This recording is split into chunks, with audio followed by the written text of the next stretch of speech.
Playtonic.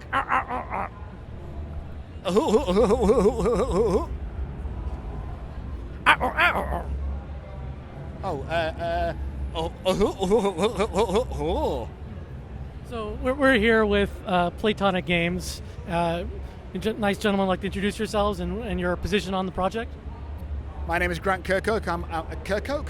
My name is Grant Kirkhope. On the project, I'm the composer. My name's Andy Robinson. I'm a writer.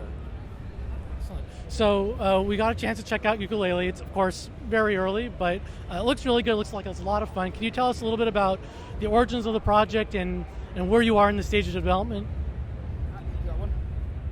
Well, obviously, we are made up of key rare veterans. I think we have some combined 100 years, who came together to form a new studio to make the games they used to make in the 90s. Those fun platformers, that colourful games that there are a lot of people out there really miss. So we came together and we made a Kickstarter, and it was. Luckily, there was an audience out there for us, and it's been super successful. We're all very, very humbled, and kind of put back by the reception, and we're looking forward to now, delivering with a game, hopefully. Speaking of the Kickstarter, you just reached a very important milestone, didn't you? Yeah, the milestone. Yes, we finished. About half an hour ago. Yes, half an hour. Yeah, it's no more Kickstarter. No more Kickstarter. Well, the feedback from the community has been pretty big. Is there anything that jumps out in particular as like people just sort of like, oh my god, I can't believe, this thing I saw online, or just is there anything that really wowed you about just the Kickstarter program and the feedback? Someone made a fully animated cartoon. It looks professional. That was particularly when we were all a little bit weirded out at that point. Like, is someone actually made this? The fan art's been incredible. The music's been incredible. Some of the people's takes on Grant and David Wise's tunes. It's been pretty spectacular. I think you sometimes because I spend time writing music. That's what I do. I know how much work it takes for people to put tunes together, and tons of guys have covered my stuff, and the quality is so high. It's better than my stuff, really. It's like it's unfathomable at the time they take to do this stuff and then send it to you. I don't know. It's incredible. So touching on music, can you talk a little bit about the development process and the collaboration back and forth? Since you work remotely from the rest of the team, yes, for a lot. So what is the back and forth there? How do you guys give feedback to each other? And clearly you're seeing the progress in the game as well. So what is that interchange like?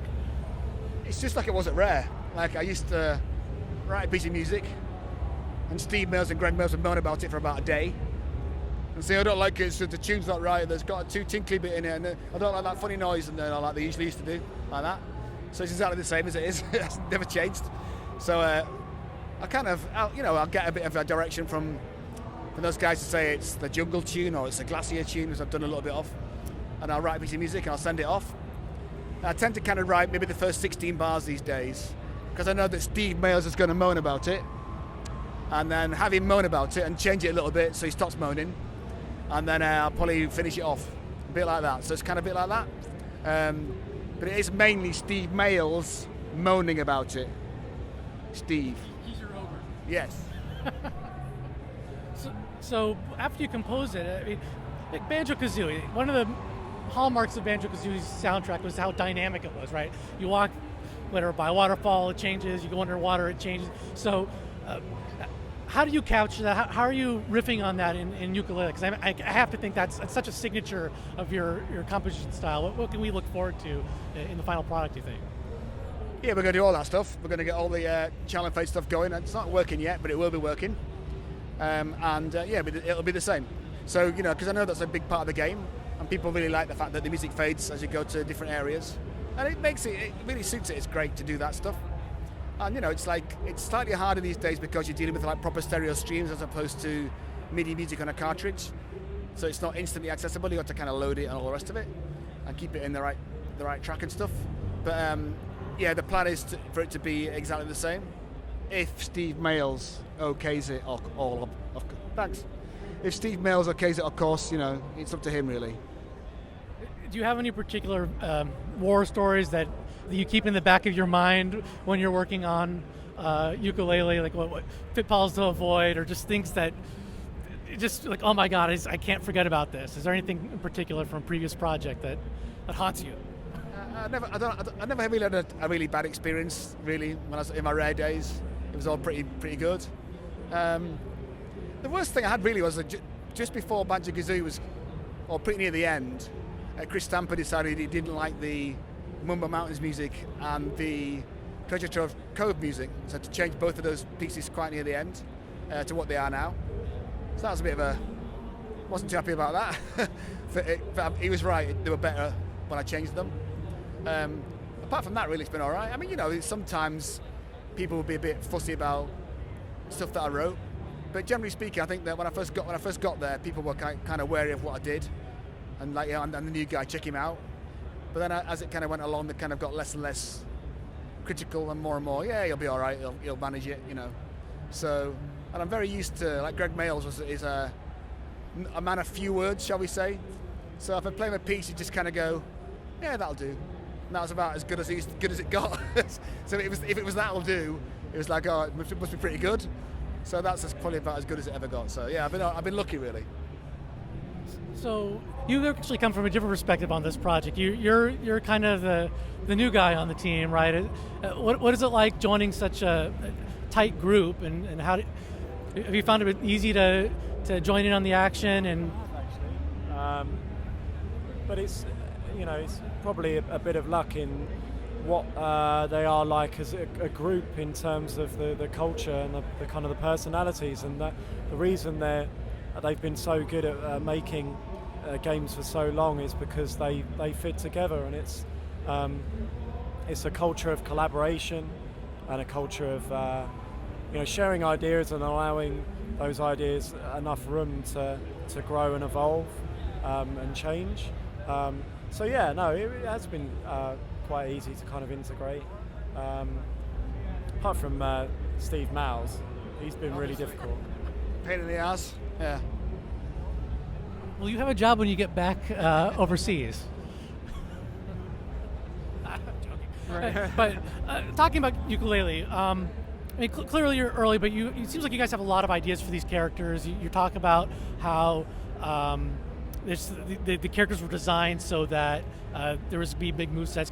Obviously, what's on display was, a little bit, just a little taste of that. But you can see like the chameleon, where you're rolling on top of the chameleon. What kind of interesting movesets do you think that you'll see down the road, or are you guys still hashing out the ideas? Laylee the Bat has solar abilities, so you can imagine like what that would mean using them as a projectile. We unveiled the Ghostwriter characters recently, who are kind of like the new Jinjos, and they're ghosts. So you could imagine perhaps if some of them are invisible, that you would have to use audio purely to find them and use its sonar move to uncover them.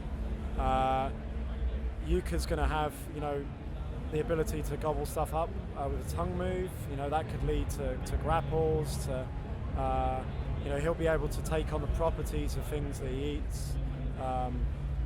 You imagine there might be an area where there's a strong gust of wind, and you can kind of gobble up a rock and take on its properties and kind of stamp through the wind. And we've got loads and loads of ideas. Also, I'm hoping that because Steve Mails is the character designer, and does animates a lot of the moves because that's what he does. I'm hoping to kind of critique it a lot and point out where he's going wrong, which would be a lot of places probably because it's a bit crap, and really tell him that that he's just not up to scratch, and sort of put him in the right direction because he's a bit clueless really. Are you working on sound effects for the game as well? Sound effects? No sound effects for me. I should be doing tunes only. My sound effects days are over. Tunes only. No, I think that I don't know, because I did all the on Banjo-Kazooie and Tui, I did all the music and sound effects. So I'm probably going to keep an eye on those. But you've already done the pickup sound, right? Yeah, I did the pickup sound so far, which is that's an important sound. very, very important sound, Steve Males.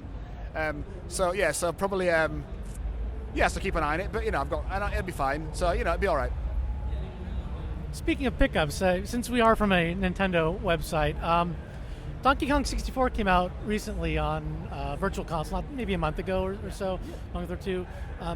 What lessons do you think the team has learned from that? What are the strengths that you think from that particular gameplay or music experience, and what pitfalls? Because I think one of the big complaints is too much collecting, as you mentioned the pickup sound effect. So I'll answer that one. Our creative lead, Gavin Price, he started off in testing at Rare, and I think he had to finish that game something stupid like 5 times a week, like 101% it for a month. So if there's anyone who knows what that game did badly, it is that man. And also Mark, our artist, was lead artist on that game as well. So he had to put all the collectibles in. We're aware. And I should probably say that obviously the Donkey Kong rap has come in for a bit of a knocking over the years. So I probably will do a better rap this time, maybe a worse rap. I don't know. we have plenty of fans of the rap on our staff, so please keep up the good work. I think that the DK rap was one of those things that I thought were really funny at the time, and no one got the joke except me, so that was slightly unfortunate. But it's bizarre that it's kind of taken 17 years for it to come back into fashion again, because everyone used to like it now. I wish they'd liked it at the time, made my life hell for 17 years. Yes, I shall be doing another rap, and let's hope it's equally as bad as the last one. Yeah. Maybe you've spoken about this before, but when they had the remix of the rap in Melee, were you involved with that at all, or?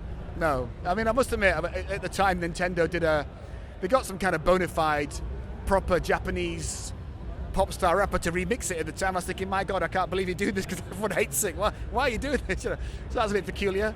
I was very flattered that they put it in the Smash Brothers game. That's it's nice for them to still remember it. They used my voice samples for DK for quite a long time.